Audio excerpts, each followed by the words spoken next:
time it is. Marvin Devine, Huber, Axel, and you know how we do.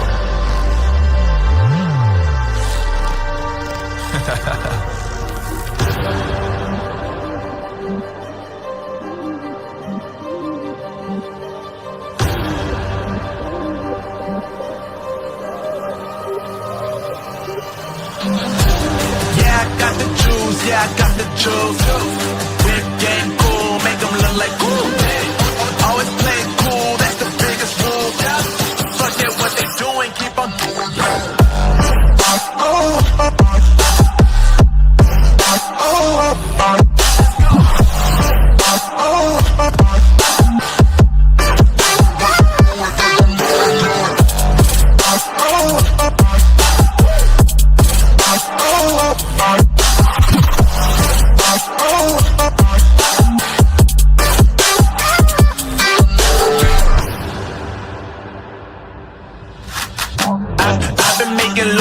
Like 22.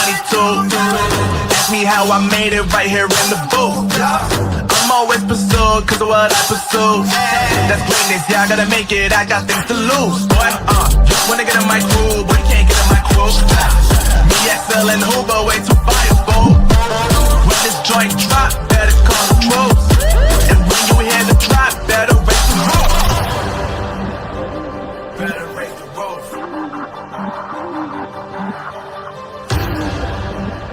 You already know what happens when we link up. Let's go. Yeah, I got the juice. Yeah, I got the juice.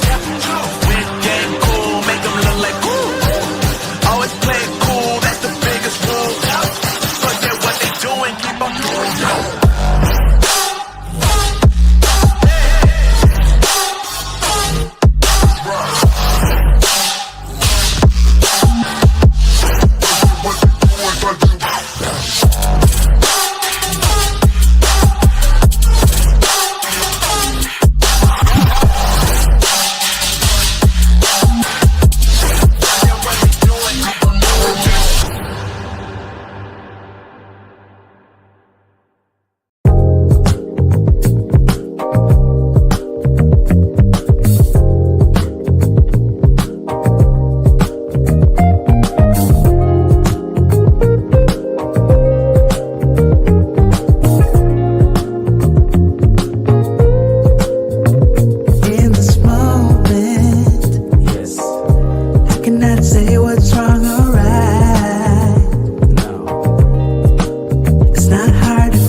Nothing can stop me.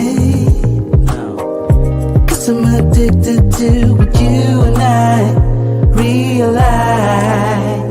Lead the way, I follow. No need to say where we are heading now, babe.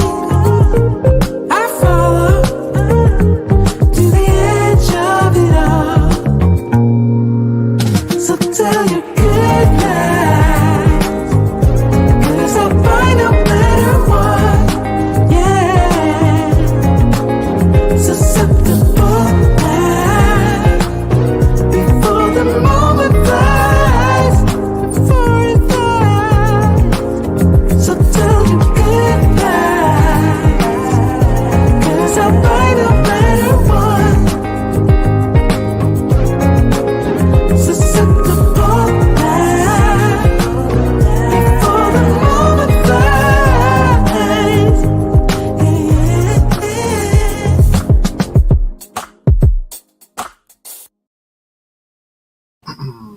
What is going on, everybody? What is going on, ladies and gentlemen? Welcome back to the Locked In Podcast, episode 251.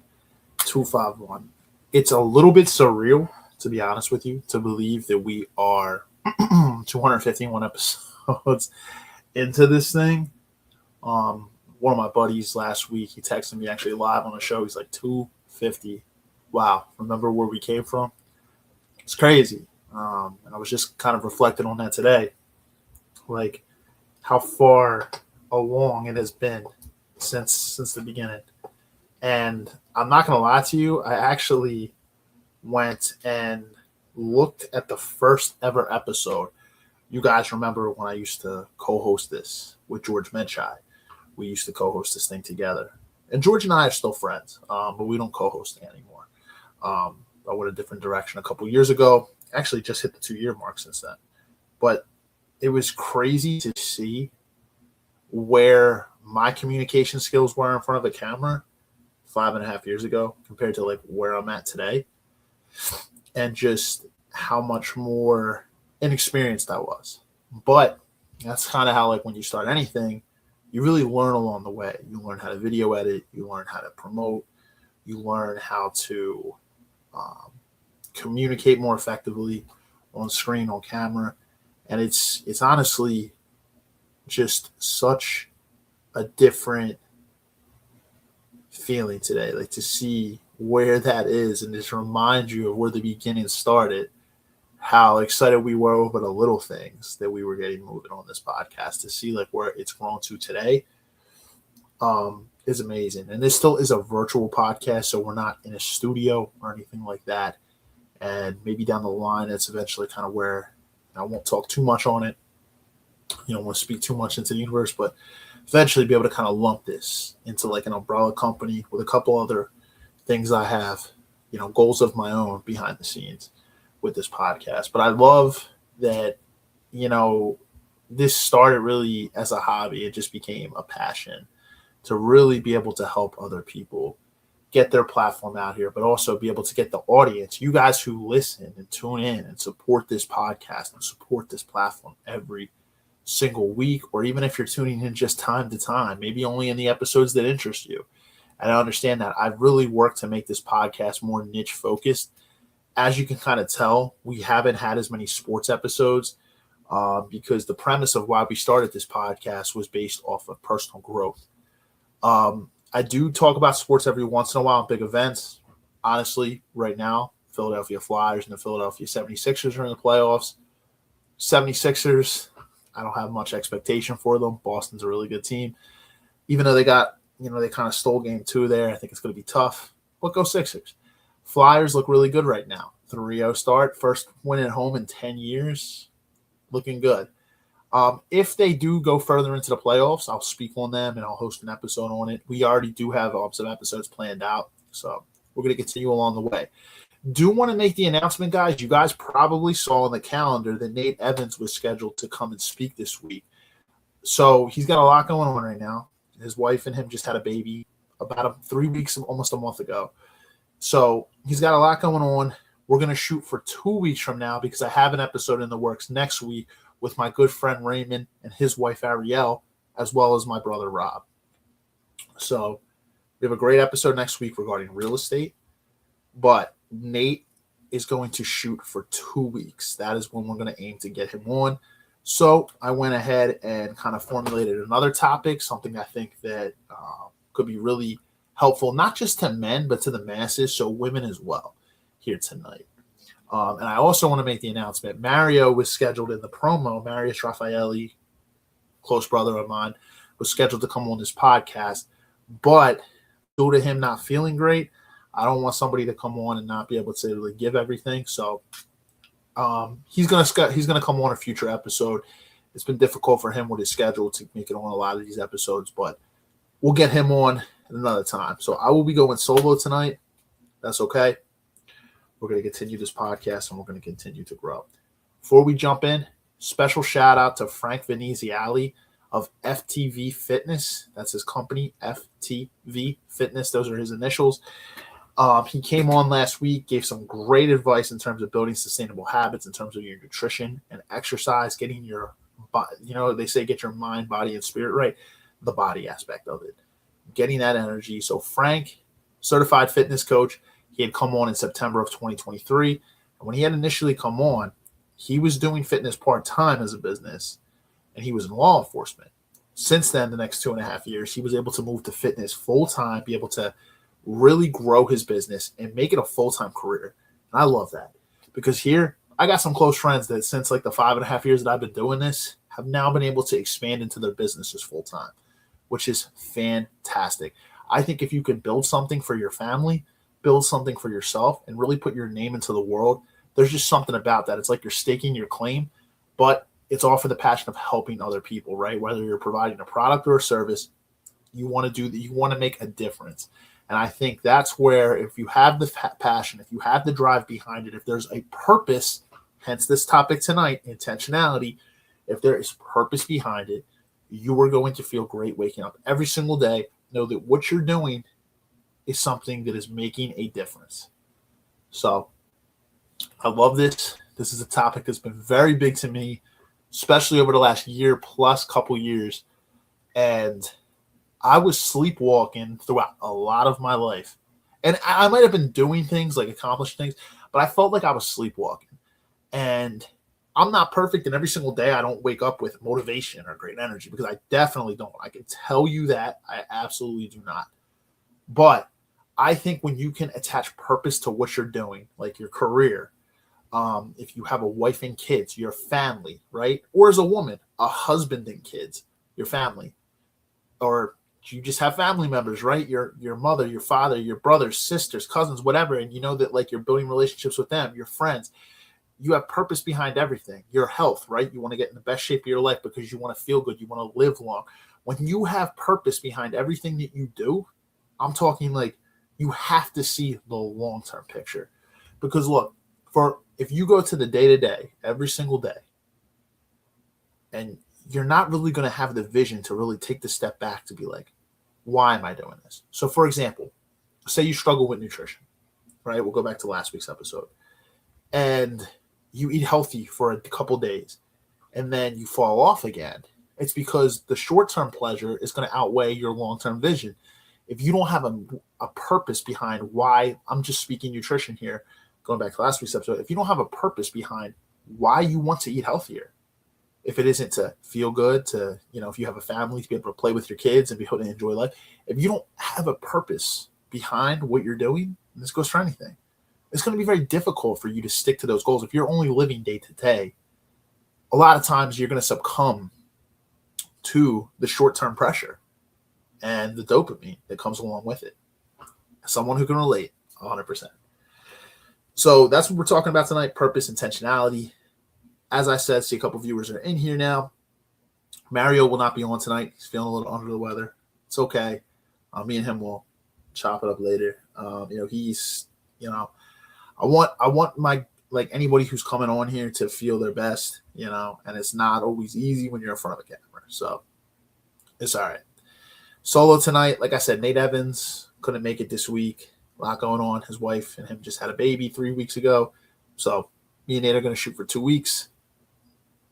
We'll get that in. All right, guys, let me get my notes together, and we are going to jump into this episode. If you're watching on YouTube and you're not already subscribed, what are you doing, guys? Hit that subscribe button and hit that notification bell to turn those notifications on, because we release content every single week, typically related to personal growth. So if you like that type of content, you're going to want to subscribe. Hit the like button. Helps us out as well with the algorithm. Really gets our content out there. Got a few likes, a good amount of likes last week on the video with Frank coming in. So awesome for episode 250. If you're watching on Facebook, assuming you're already part of the community, so thank you for that. Still hit that like button. Really, really helps them pushing our content out to other people so people can see our page and everything like that.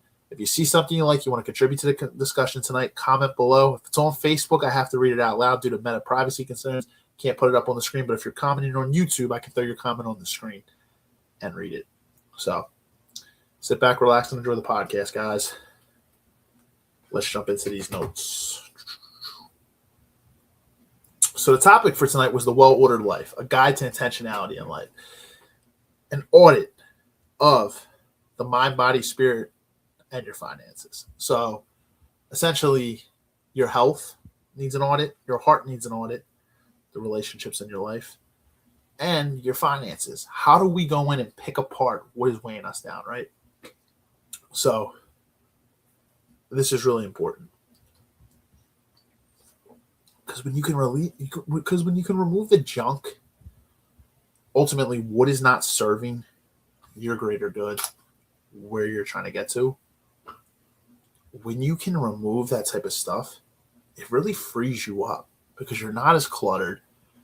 You know where you're going. When you have a clear vision of where you're going and what you want to accomplish, you're going to start to realize that some of the things, I'm going to tell you this right now.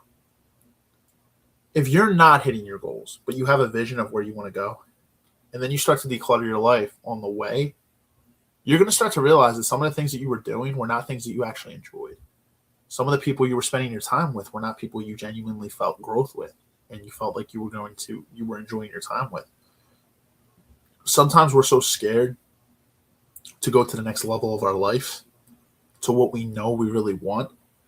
So in a way, we kind of self-sabotage ourselves. We self-sabotage by hanging out with friends or around family members that maybe aren't so good for us to be around, to be honest. They keep us stagnant. They're not growing. Maybe we have habits in our life, things we like to do that just they're impeding where our vision is or where we want to go. And sometimes you're going to realize that you outgrow things, you outgrow people. And that's okay. It's something that you're going to kind of learn along the way as you go. So we have to audit our life. We have to take a step back. And I like to use the word audit here. So how we can audit. Okay, I have a vision of where I want to get to. I'm trying, but I'm not seeing any results. I'm constantly year after year stuck in the same spot. That's when you have to take a look back and be like, what is not changing? What do I need to change? Because if you're doing these same habits and nothing's changing, there's something going on there. You have to really peel everything. You have to peel the layers back to really see. So in terms of the well-ordered life, you want to, my notes I have here, what is an intentional audit for intentionality in our life? Okay. Intentional audit is the process of looking at the data of your life, your calendar, your bank account, your energy levels, and asking if they align with a well-ordered life. So let's define what a well-ordered life is. A well-ordered life, it's not about perfection. It's not about being busy all the time. It's about right priority. I want you guys to make note of that. Right priority. It's the biblical idea of shalom, where everything is in its proper place, functioning as God intended for you. So this is something you need to think of. A well-ordered life is right priority. Everything should be in its proper place, functioning as God intended for you. And when you're able to place the priorities, you're able to prioritize effectively, and then you just work to control what you can and leave the rest to God, that's when you're really going to be on that pace. I was actually just taking a financial freedom course through my church, and we talked a lot about that priority. So there's so when you hear the word audit, you probably think of accounting, people coming in, looking at books, but this is an audit for your life. So how I want to frame this is you can frame it into 4 quadrants. That's what I have in my notes here. 4 quadrants. It's 4 quadrants of the audit. So how we're going to look at, right? This is what we're going to look at because I want to give you guys practical steps of how to do this. Just based off what I'm working towards right now, I can only go off of my experience. I can do some research, but I try to give you guys just some things that I have picked up. So I want to frame this into 4 quadrants, how I put my notes out here. Ready? So the first part of it is the calendar audit. our time stewardship. How are we stewards of our time? How do we utilize the time that we have? There's only 24 hours in a day, 168 hours in a week, and I'm not sure how many hours in a year, but you get the point. 365 days a year, 24 hours in a day. If we use 7 to 8 to get sleep, I know some people are probably laughing, especially if you're parents. It's probably difficult for you to get 8 hours. But just say we use anywhere from like 5 to 6 to 7, 8 hours to get sleep. Then we have the rest of our day to work like a typical 8-hour day job. And if you got kids, you got to factor all these things in. If you find times for distractions in the midst of it, we're actually really not being good stewards of our time, especially if we have goals that we're not hitting, right? Like we have a vision, we have goals, but then a lot of times we complain, but then we're doom scrolling. We are consuming a bunch of distractions, things that have actually no type of impact on our vision. And they're like in a good way. What I mean is impact. It has a negative impact, but it's not getting you any closer to the goals that you have, the vision that you have. And that's the problem. So how are we stewards of our time? So the talking point that I have here in my notes is show me your calendar and I'll show you what you actually worship. And man, is this true. You ever have one of these apps on your phone that tracks your screen time? Because I have one on my phone, and every single Monday morning it tells me what my screen time looked like the week before. And when I see it in those high numbers, I'm like, what? Other weeks, they're great. Some weeks, they're higher, though. It tells me what I'm averaging on a daily basis. And I'm like, phew. There's apps that you can find out there to do this for you. And I see mine every single Monday morning. And I'm just like, holy shit, sometimes when I see the hours. I'm just like, yo, I could have been better this day, this day, this day. And you can kind of see what days they're up and what days are down. But make note of it. Like, the best type of thing, the information we have is data. We can see, like, literally. So what I'm saying is, how are you a steward of your time? Show me your calendar, and I'll show you what you actually worship. If you spend a lot of time doing one thing, it's really showing you what you ultimately worship. So what's the fix? Transition from reactionary time, answering like things like emails, pings all day, to proactive blocks, prayer, gym, family time, all those types of things. You want to move towards things. And proactive can also be towards your goals. If you want to start a business, if you have a financial goal you want to hit, if you have a health goal you want to hit, you're going to have to spend more time probably exercising and building nutritious meals. Like, you have to take a proactive approach. Distractions are not going to get you anywhere towards your goals. And I think we all know that, but it's so difficult in a dopamine-filled world where we have everything at our fingertips that can really, really just cause us to slip up. And that's why I say you have to have the mindset of the long term. Those are the days when I can think of the long term, of the purpose behind why I'm doing something, whether it's work tasks, whether it's side projects I have going on, whether it's exercising, whether it's eating a healthy meal and just taking the time to actually sit down and be off my phone and just eat with intention. Whatever it is, like, what are my goals? As I'm carving out time with, friends, family, relationships, like those types of things, it's like, what is the purpose behind it? Because when you can see the long term and you're not just living the day to day, it's easier to remove the distractions. And I'm not saying you're not going to have slip ups, but it's going to be easier for you to resist and have more self-control behind it. You get what I'm saying? When you're looking the long term and not so focused on the short term. Here, my brother Bryce, he said 521,600 minutes. Shoo. And that's in a whole year. Damn. It seems like a lot. It's really not, though, when you actually think about it. That's why we don't have time to slack off and distract. Bryce said, any app that distracts me intentionally, or deleted them off my main phone screen. And that is what we have to do sometimes. Seriously, if we find ourselves doing this, like, there are so many ways you can get rid of this stuff now, right? To hide it, to get rid of it. That's a great method, Bryce. Great method to keep it off your phone. And most successful people I know, that's what they've done. I know I have a buddy who is highly successful in the real estate, space, and he has a book that he wrote that came out. And in his book, he literally says he removed like all social media apps from his phone, and the only app that he had was I think it was Meta Ads. So like it was something to like track his ad performance, because he wasn't trying to consume content, just produce it.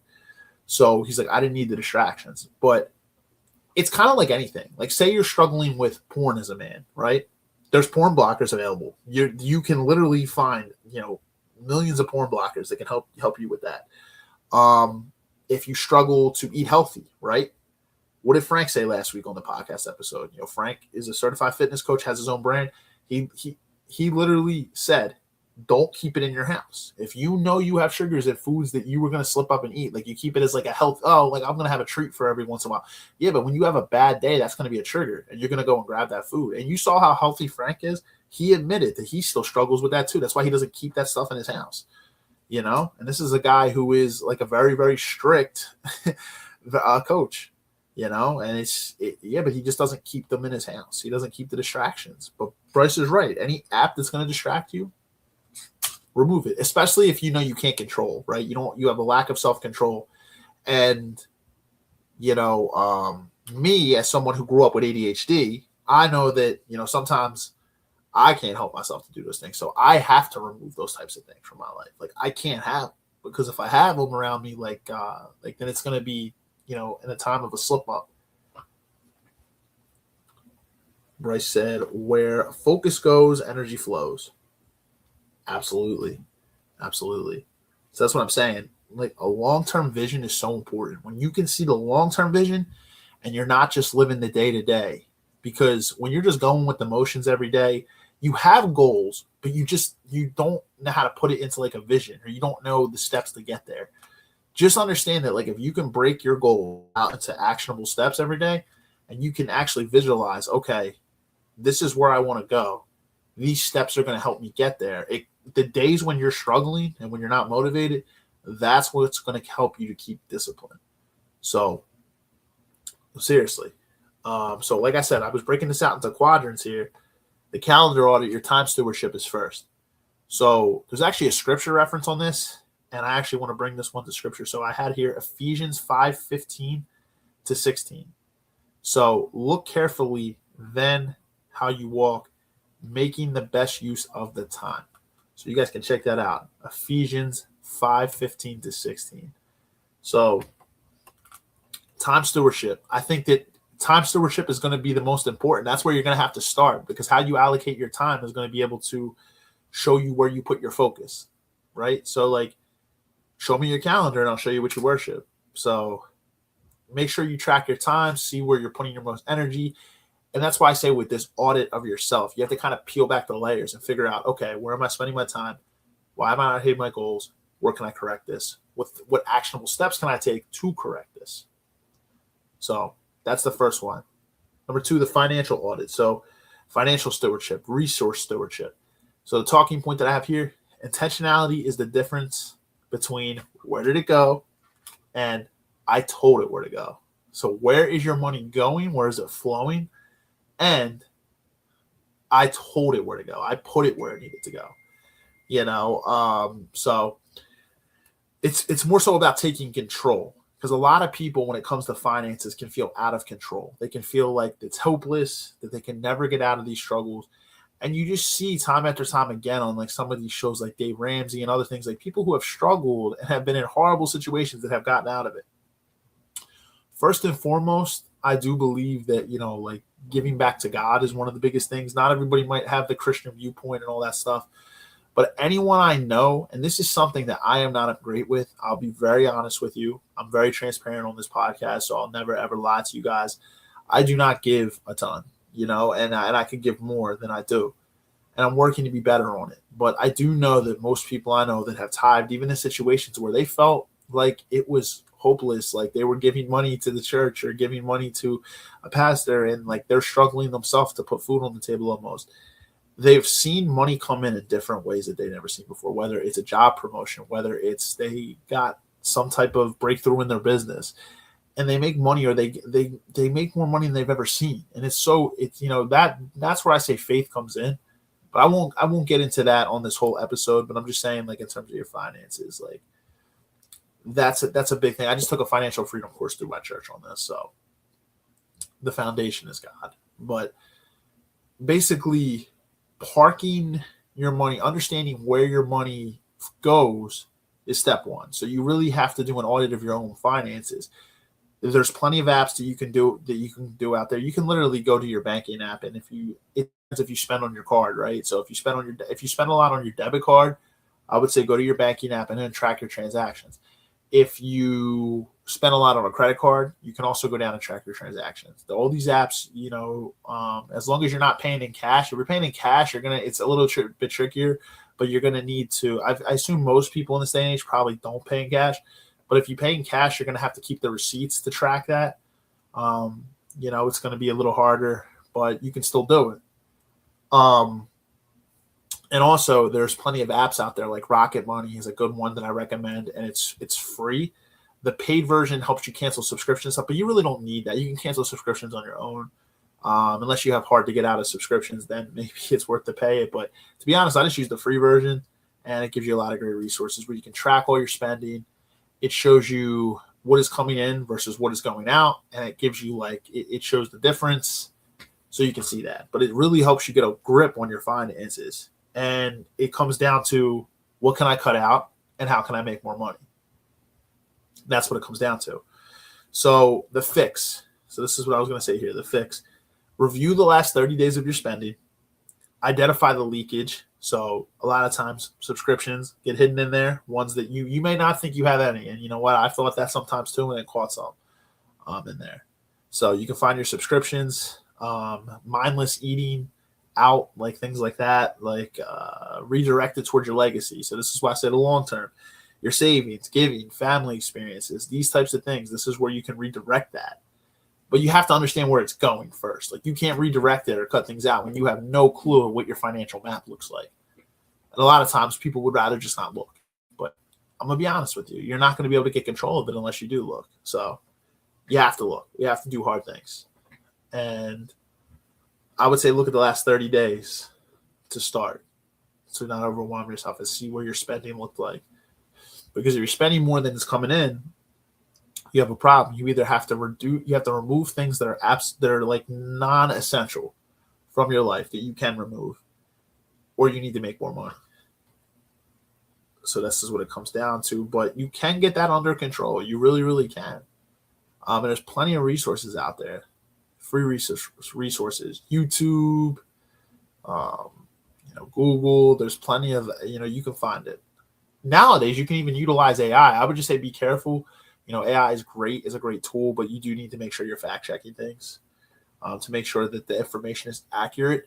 You can utilize AI now. You could literally utilize AI to put together a whole plan for you. You can tell it what your finances are, what you're spending, what you make, what your bills are, and it could put together a whole plan for you. Like I said, just verify for accuracy, because it's not everything that AI is going to tell you is God. Just make sure it's accurate. So the physical audit, this is temple stewardship. Our body is our temple, right? That includes our mind and our body. So we have our body here, our physical body, and then we have our mental too, our mental health. The talking point. So a well-ordered life is hard to maintain in a chaotic body. Let me say that again. A well-ordered life is hard to maintain in a chaotic body. It is. If you are disorganized internally, it's going to be very hard to manage and maintain a well-ordered life. So stress levels, not getting adequate sleep, not exercising, not eating nutritious food, all of these things, they literally will lead to chaos internally. So that's why I say, finding ways to eat healthy, right? Finding ways to exercise, even if it's for 20, 30 minutes, getting sunlight, getting adequate sleep, which I know for some parents, very difficult. I know it's very difficult. So if you know what I mean, it can be really, really hard, but it's just finding a schedule and just finding ways to implement that schedule. It can be very, like I said, but if you can get proper sleep, everybody's body is different too. Some people can survive with less sleep. Some people off more can be able to function properly. But managing your sleep, managing your stress levels, eating better, exercising, those type of things are going to be able to help you flourish, not only physically, where you're going to feel like you have more energy, but it's going to help you. It's going to help your mental too.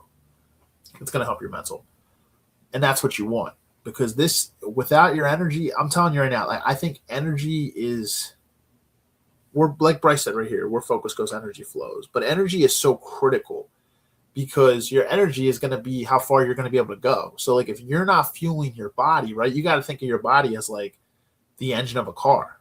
You know, if you're not fueling your body and you're not doing the necessary maintenance that you need to do, right? Like with a car, what do you need to do? You need to do an oil change. Every couple of years, you got to get your brakes changed. You got to fill it up with gas every time the gas gets low, right? You know, you got to fuel it. If you're not fueling your body or giving your body the correct maintenance that it needs, then your energy levels are going to be lower, right? And I'm not talking like, you know, things like, you know, outside of that. I'm just saying, like, this is me speaking from a general point. I'm not saying like your T levels are low or anything like that. That's completely different. And, you know, that's, you know, there's plenty of other things out there, right? Like you got to go to your annual physicals and make sure you're checking up on yourself and make sure you're staying, you know, that's important too. Go to your doctor's appointments. But when you fuel your body correctly, you take care of your body, you're going to be rewarded. You're going to feel your best self. You're going to feel more energized. You're going to feel more alert. You're going to feel more focused. And then you can focus toward your goals. That energy you can pour back into. What did we talk about last week? Last week, we literally talked about fitness with Frank, who came on.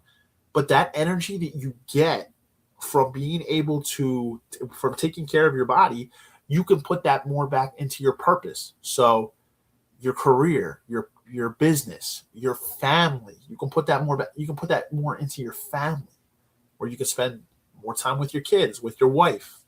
If you're a woman, more time with your husband, your kids, you know, your family members, your friends. You can put that back into your life. So it all starts, a lot of it starts with time and your literally your fitness. Because I think when you can manage those two, then you can pour into your finances, you can pour into everything else. That's literally, that's where it starts. Energy is so important.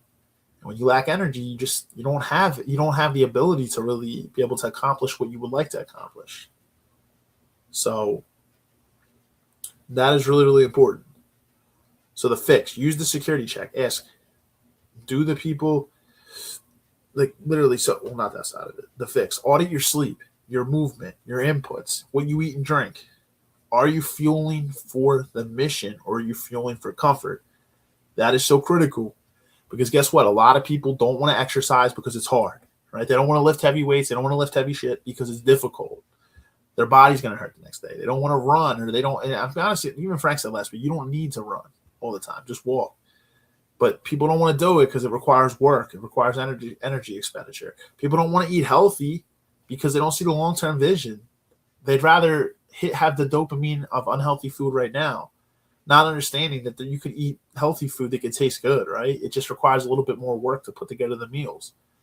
But if you really want your goal, you're gonna look at that long-term vision and understand that every step I make today is going to contribute to my future.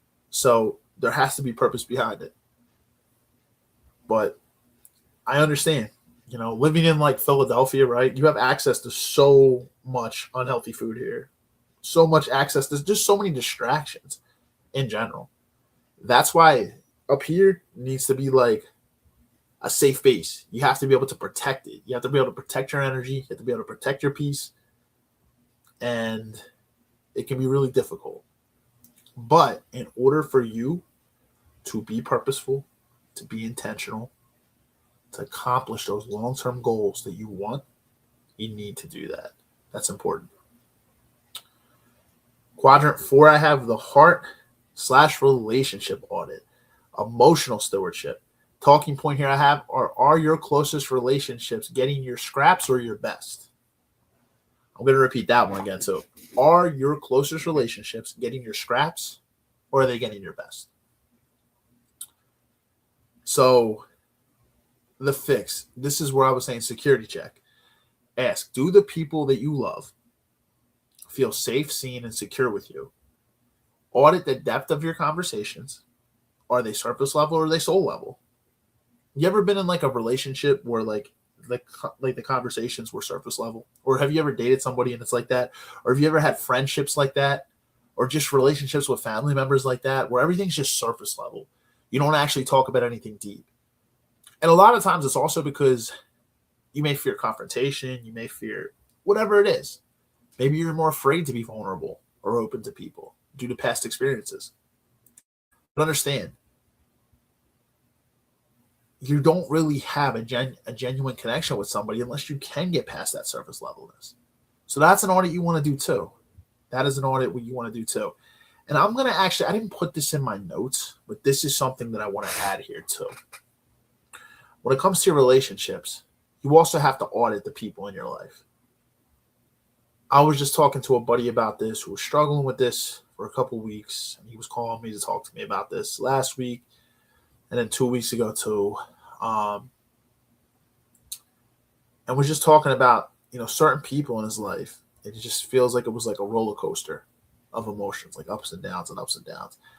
And I just kept it honest with him. I said, look, I have to tell you as your friend, as your brother, that, and this is something that took me a long time to recognize, that if people are not bringing you peace in your life and it's always chaos, it's always one-sided, right? They come to you and they trauma dump, but it's only their side of it. They don't ever hold space for you. You have to move differently. In this particular situation, it was about somebody he was dating, and it was just roller coaster, ups and downs, ups and downs. And I just told him that you have to have the ability to walk away. I don't care what vision you thought you saw with someone. You have to take people for who they are. A lot of times we want to see people for the potential that we see in them, but you have to take people for what they're giving you at this stage of life. This is friends. This is family members. This is relationship partners. You can't just get caught up in the potential of somebody if they're not making the changes themselves. Look, I've had to cut friends off in the past because we're not moving in the same direction. We're just not growing at the same level. And guess what? We had a lot of things that we had in common at one point in life. But as we grow, sometimes you don't have that much in common with them, or they get stuck in a state, and that's okay. Like, that's okay. It doesn't mean those people are bad people. It doesn't mean they're crappy people, but it just means that they're not aligned with your life. And that's where hard decisions have to come in sometimes, because if these people are constantly calling you or and you don't have anything in common, you ever have that too? I've had that with people that I used to be friends with. They would call me, and within 5 minutes into the conversation, it's just there's nothing for them to talk about. It's just there's just nothing there. It's nothing of substance. It's just there was just nothing for them to talk. You could tell that like a lot of the stuff that they were doing was just stuff that just didn't align with me anymore. Like it could just be, they're still stuck in like their younger years or whatever it is, and it's just.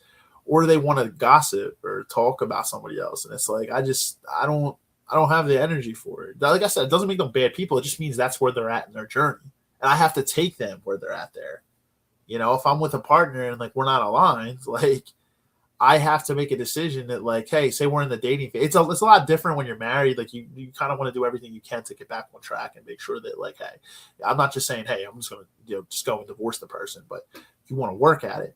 But I'm just saying, like, even in a relationship, if you're trying so hard to like give to the other person, but they're not a giver, they're just a taker all the time, they're taking energy from you. You have to make a hard decision sometimes, because look, if it's bringing you down and it's taking your energy, honestly, that's not what God intended for you. It's not. And like I said, those people could heal from those issues down the line. They could grow. They could become, better and want to grow. But you have to take people where they're at in the moment. You can't get caught up in potential. So this is what I say. What is that famous saying? They say you are the 5 people you spend your most time with. If you are spending most of your time with people who are just not on the same level, and I don't mean like that by like looking down at someone like you're not on my level, but I'm just saying like they're not growing at the same pace you are, or they don't have goals to like better themselves, or they're content with where they are. You might just not align with those people. And like I said, that's okay. You don't need to treat them badly, but you have to remove your energy and spend less time around those people because they're not going to get you to where you want to go, right? Like they're not going to be, they're mainly just going to drain your energy. So that's why I say, look at people, look at brothers. This is for the men's side of it. Look at brothers who are also growing and working to grow and be better. Because those are the type of people that are going to hold you accountable. Those are the type of people that are going to be in your corner. Those are the type of people that are going to grow with you and not bring you down. Because a lot of people will bring you down to their level. Like I said, you can still respect the friendship or relationship for what it was, right? Like you don't have to be like, I can't believe I wasted so much time. Nah, cherish the experiences you had with people. Seriously, cherish them. Even if they're not growing with you in that moment, still cherish those experiences. Because at one point, those people were meaningful people to you. You know, that's why I say you don't have to erase people from your mind, but you do have to move accordingly going forward. You have to understand that. That's important. All right. So this is now I want to get to the symptoms of a disordered life, right? So we were talking about a well-ordered life. Well, here's what a disordered life.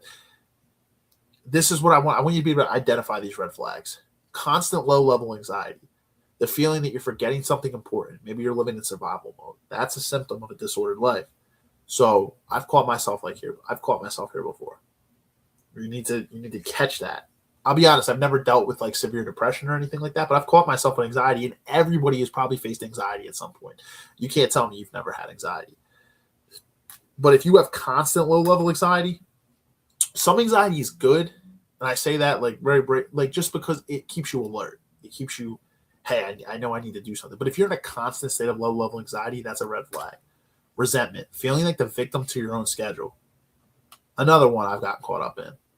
If Bryce is watching, Bryce knows this. Because look, like sometimes we try to immerse ourselves with so many things, but we're not focusing. It's easy. It's better to just declutter your life and just focus on, like, if you got goals, don't put all your goals right in this season, because it's going to be very difficult to accomplish a million different things in one season.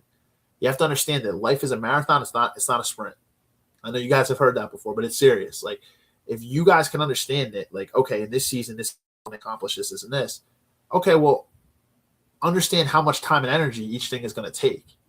Like, you might be able to accomplish a couple different goals in a season, but don't try to put like 15 different goals, like big goals, into one season. It's not going to be possible. It's going to be really difficult. You're going to stress yourself out. So you feel like you're a victim to your own schedule at that point. Resentment. Relational drift. Being in the same room as your partner or your kids, but feeling miles away, right? Disorder. Decision fatigue. Making poor choices at night because you lack the plan in the morning. Those who fail to plan to fail, right? You guys have heard that one, I'm sure, before. Those who fail to plan to fail. Have a plan. Bryce said, try chasing 3 rabbits and you'll never catch one. Yep. Facts. That's right, brother. You know that. Me and you both, man, we both have tried to overextend ourselves in this life and overschedule, you know? It's okay, though. You know, you acknowledge it and you just are like, okay, how can I be better, right? Because nobody's born perfect. As a Christian, you know, I believe we're all sinful by nature. There's no way. I always say, point me to the perfect man. There's not one. It's not possible. Nobody's perfect. Only God is. So you're going to make mistakes. But the best thing to do is be able to learn from them. I think every single thing in your life happens for a reason. That failed relationship happened for a reason. That failed business happened for a reason. That job that fired you or let you go, it happened for a reason. You know, everything that happens in your life, there's a plan behind it because there's something greater on the other side of it. So understand, you have to sometimes go through failures. Those failures, like those things that fall apart in your life, and the moment it sucks, but you understand that there are lessons behind it. And some of my biggest, like I can tell you from my experience, my biggest things that like collapsed in my life that were not in my control, they just collapsed out of my life. I have become a better man because of it. I have learned much more about myself because of that. So like in the moment, I would be like, take my pain away. Like, I don't want this anymore. I don't want to deal with this. But I'm telling you that, like, if you could take something from it, It's big. And that's ultimately what you need to be able to do too. He said, give yourself grace, but never let yourself get complacent in excuses. Exactly. And real love is accountable. I was actually just doing a devotional last week. And literally the devotional, it talked about the different types of love. One of them was accountable. You have to be accountable, because it's not, when you're not accountable to yourself, that's not real love for yourself. What you're doing is you're enabling your behavior. You're becoming like Bryce said, complacent in your excuses. You give yourself grace, but you have to evaluate, okay, I made this mistake. Now this is how I move forward. Right. Because if you get complacent in your excuses, some people always have excuses. I'm sure you guys know that too. I've met people that they can never take accountability, never admit their failures. And I actually feel really sorry for those people, because the longer you can't admit your failures, the longer you're going to stay stuck. You have to own it. If you can't own it, then yeah. But I've also had friends that are afraid to call other friends' bad behaviors out. You know, I dealt with a friend with this recently, and I was like, you're not doing that other friend any favors by doing that. By not confronting them for the way they've been treating you, you're not doing them any favors, because what they think is they think it's okay to act like that. And then what happens is they think they can treat other people like that. You're actually not helping them. And you know what? Real, true friends or a partner who truly loves you, if you hold them accountable, they may be a little upset in the moment, but they will understand. If they don't understand and they just have excuses consistently, then it's probably not somebody who's supposed to be in your life. If they make excuses all the time, then you have to really reevaluate. It's difficult when you're with a long-term partner, obviously, but I'm just saying, like, you have to, that's not somebody who you really want in your life. Because if they are not able to be accountable or be able to accept that criticism, like I said, they might get a little hurt in the moment, and that's natural. But after they take time to reflect, are they able to take accountability? Because real love is accountable. It is. You're not doing anybody favors by being afraid of confrontation. You know, I'm not saying you have to be a bully or a douchebag or an asshole, like, to come at somebody, but you can confront people in a loving way, but also be firm and tell them, like, what they're doing, or else you become like a people pleaser. And it literally, biblically, love is accountable. It is. It's literally in the Bible, biblical. You have to be accountable. Bryce said, preach, setting boundaries and standards is a blueprint to your guide on personal respect. Absolutely. People can't love you if they don't respect you. They can't. Literally. Like, I go to therapy, right? Like, and I'm very open about that. Like, I started going a year and a half, almost 2 years ago at this point. And the main reason that I went is for setting boundaries in my personal life. So in my career, I could easily set those boundaries, but I struggled with people that I loved, whether it be a relationship, whether it be friends, whether it be family members. I really struggled to set those boundaries. So that was the reason why I initially went into therapy, you know, and was able to open up other doors because of that. But you have to love yourself. Like, I can't preach like how important that is. You're doing yourself such a disservice if you allow other people to walk on you. If you allow other people, and you know what? These people get accustomed to you bending your boundaries for them. That's the thing. I'm not saying all people are bad, but they just get used to it. They get used to you bending for them. You know, that's the thing. We teach people how to treat us. So if you can constantly bend your boundaries for people that you love, that's how they think. They think that's okay, because we're teaching people how to treat us. So facts, Bryce. Yeah, it's true. Decision fatigue too. This, like I said, that was a big one. So what's the solution here? As we're getting towards the end here, we're almost hitting this hour mark. What is the solution here? So you want to move towards the order, right? But how do we do this? So the rule of life. So you want to encourage. So this is the thing. I would encourage you to set a list of non-negotiables in your life. This is what I would do. I'll give you an example. I talk to God before I talk to the world. What do I mean by this? So say you wake up and the first thing you want to do is you want to scroll on your phone. Doom scroll. How many people do this? I've done it a ton of times. Like I said, that screen time when you see it on Monday morning, when it comes up my phone, sometimes I'm like baffled. I'm like, what? Like, how did I spend that much time on my phone? So I talk to God. So this, like, I'm just putting an example out here. Say you have a non-negotiable, and it's, I talk to God before I talk to the world. No phone before prayer, right? So that could be a non-negotiable. Another example, I move my body for 30 minutes every single day, no matter what. No matter how late it gets into the night, I got to get those 30 minutes in. Sunday reset, right? Like, here's an example for like a Sunday reset.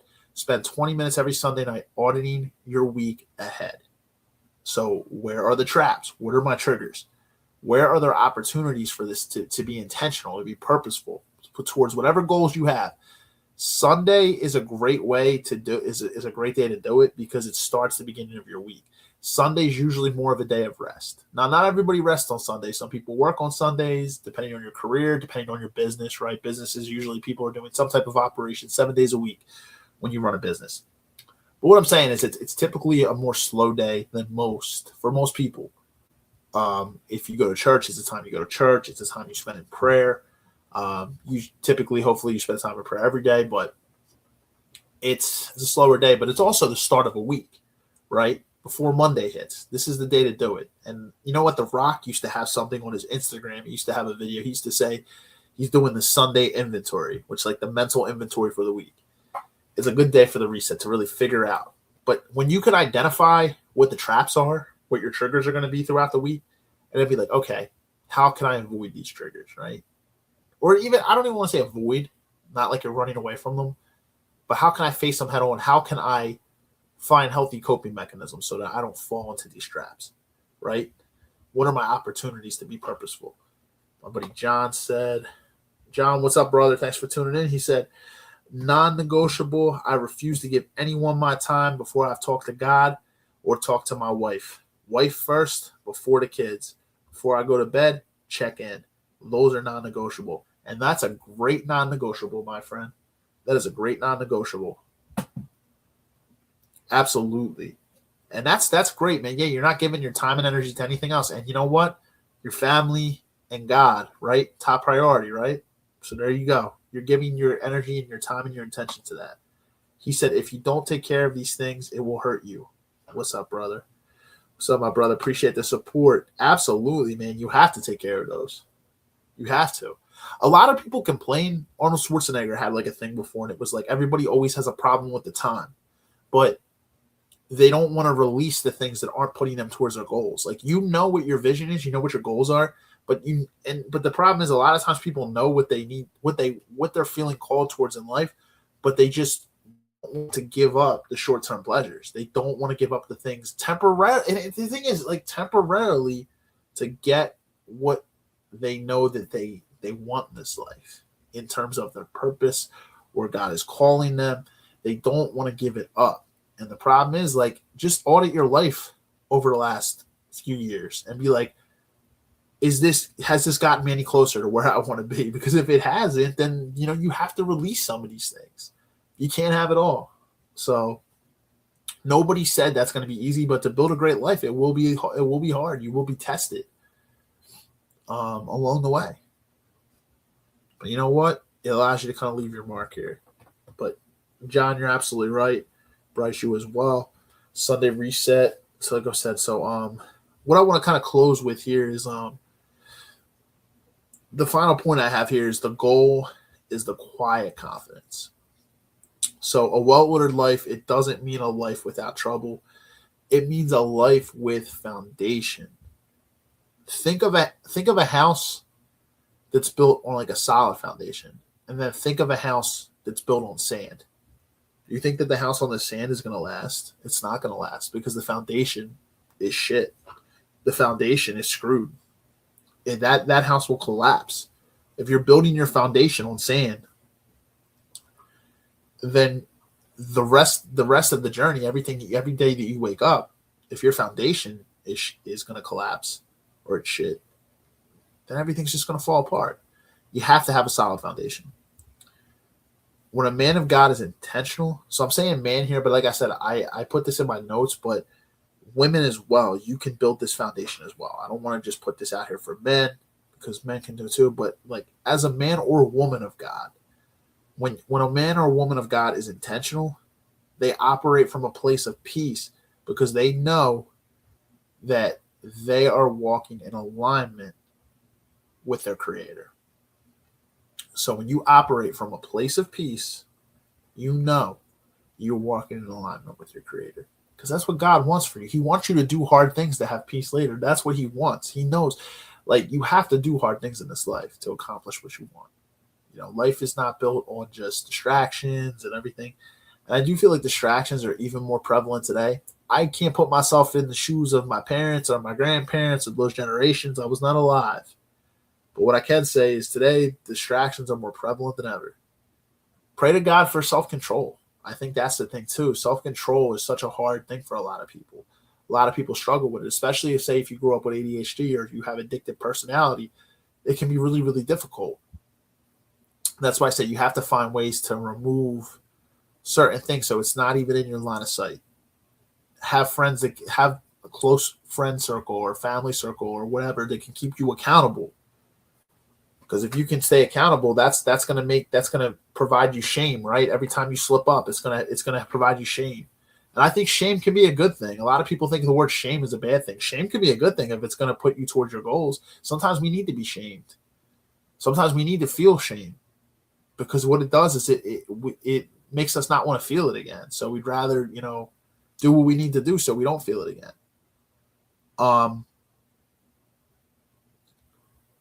The audit is, but here's the thing, what I want to say too, ironically, I was just saying about shame here, but the last note that I have here, ironically, is to remind you guys, although I'm using the word shame, it's not about shame. I want to rephrase it. It's about awareness. You can't fix what you haven't faced. So, you have to be aware. Self-awareness is so critical. So critical. So once you have self-awareness, that's the first step, because it's the first step to being able to better your life. Bryce said a great point here that I want to put up here. People are scared to feel uncomfortable. They say more people would rather, there was a study that said this, it showed this. More people would rather avoid something that's hard out of fear of failure than they would actually want to put the work in. Well, let me see if I can find what that was. More people will do things to avoid pain and avoid fear, avoid uncomfortableness, than to actually put the work in.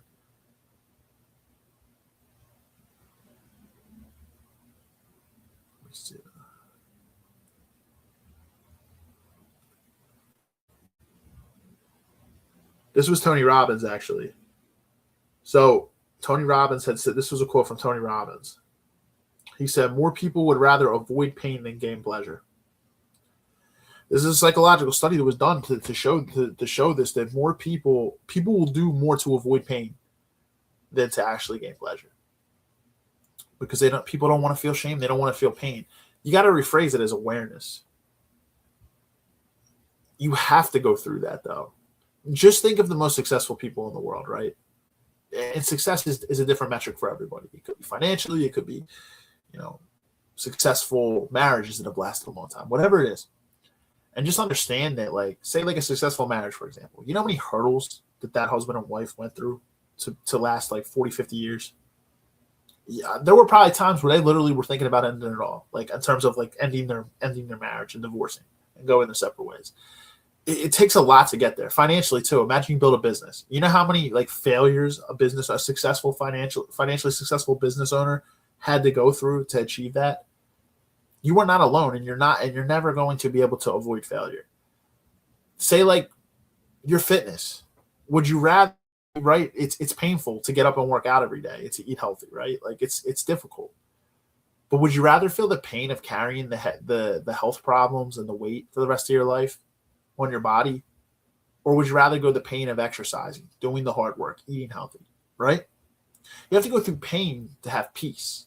I think that's what, you should challenge yourself. You need to go through challenge to have peace.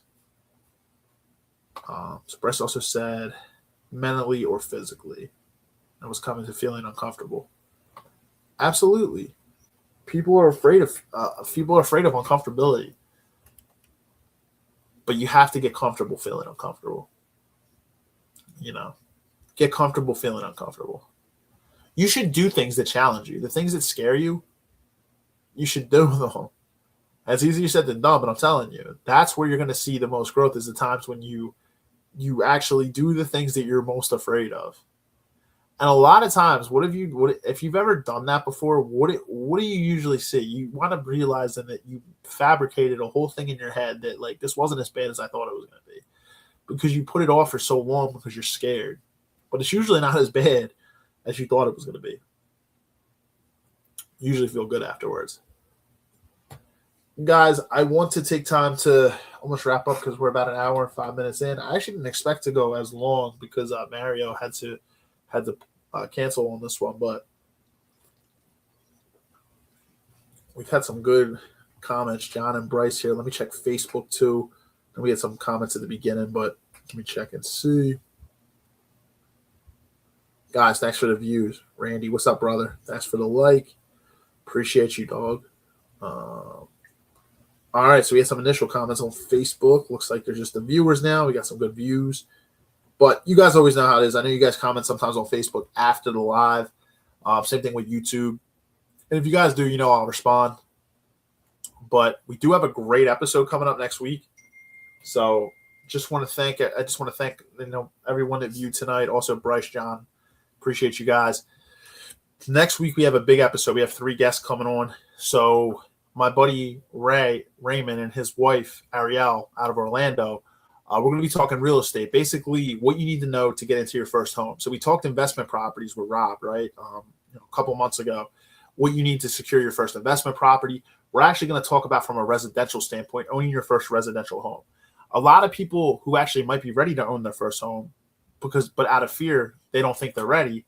So this might be a clarity course for them. And then there's some people that may be overconfident. They maybe think they are ready to buy it and be like, hey, this episode might be like, hey, maybe it's time for me to just take a step back, make more money or be able to save a little bit more. But Raymond and his wife, Ariel, they operate their own little business that they created with their own employees. They operate out of Orlando, Florida. So they're in the Florida market. They'll be able to hit from that perspective. And then Rob has his own real estate company here in Philadelphia, Pennsylvania, but he also has associates out in New Jersey and things like that. So we're going to talk about the different types of grants that you can get, what a typical down payment's looking like, closing costs, all those types of things to get you into your first home, to understand and do this up front. So I think this is going to be a great episode for a lot of people that are maybe contemplating buying their first home. This will give you a lot of information. So we'll have a PA and Jersey market, and then we'll have the Florida market too. So you guys can kind of get a game plan. That'll probably be a little bit longer of an episode, probably about an hour and a half, I would say, maybe a little longer, but a lot of great information coming. And then in 2 weeks, we're going to aim to get Nate Evans on, my close brother through Fusion Church, to come on and just be able to talk too. So that's going to be a big episode, but I'm excited. Next 2 weeks should be solid. That real estate episode, I think, is going to be beneficial to a lot of people. I know a lot of people that were already ready to tune into that one that have talked to me. So that's going to be a big episode next week with them 3. So I want to, again, thank Frank Veneziali for coming on last week from FTV Fitness, coming on and giving a solid episode on fitness and nutrition, exercise. If you guys are thinking about taking your fitness seriously, Frank can actually give you some solid free workouts and guides. He has a lot of them on his website too. If you guys are interested, go to Frank Veneziali or FTV Fitness 92 on Instagram. A lot of great stuff. If you need to get in contact with him, reach out to him through Instagram. If you need me to connect you, reach out to me. I'll connect you with Frank. That being said, guys, last week in April, I think when we come on next week, it'll be April 30th next week. So next week will be, I guess, the last day of April. But it's crazy. This whole year is just flying by so far. But just want to say, appreciate you guys. Have a great night, great weekend. We'll see you next week for episode 252. Thank you to everybody that tuned in and commented in tonight. God bless.